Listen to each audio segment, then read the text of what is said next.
North Perth House is a highly awarded residence designed by architect Nick Brunsdon. Nodding to the current owner's Italian heritage, the home gestures through curved geometry and a dominant use of concrete and timber. The result is a rich and inviting home with unfolding layers, light and shade, and a home that expresses itself artfully throughout.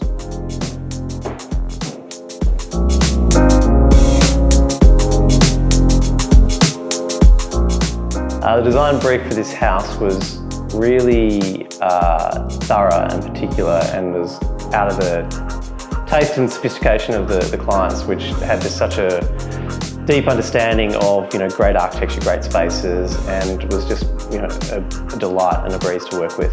They hadn't had kids at the time, but we knew it was on the horizon, so there was accommodation for that.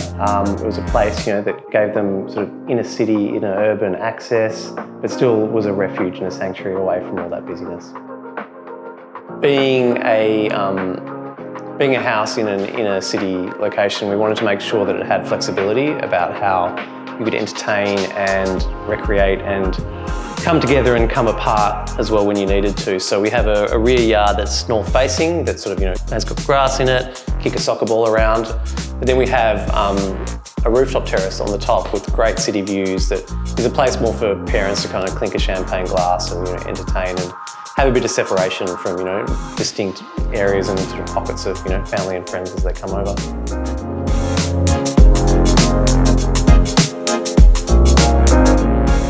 Obviously, we don't design houses for awards, but this has picked up a number of awards which we're extremely proud of. Most notably, or at least from an awareness sense, it was on Grand Designs Australia, but other than that, it also has won Australian Institute of Architecture Awards, World Architecture Festival Awards, one of the 12 best homes in the world for the year, and then a bunch of other things like indie and houses and so on. For me, what makes this project so special is that it's pretty innovative in the way that it's put materials and spaces together. It used concrete, but it really tried to soften it and used commercial systems, but in a really kind of humanised residential way.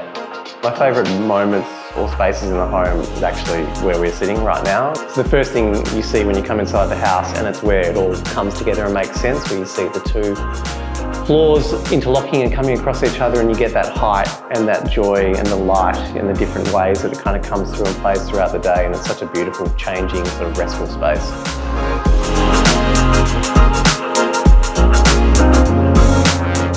So the materials in this house were really important. We tried to keep a very restrained palette. Obviously you've got the concrete, which was done as a material that needed no finishing, and it was something that was there for its expressiveness and its patina, and it would change with time. But then we knew that we didn't want to feel too industrial, so the timbers come in the sort of high touch moments to kind of soften it.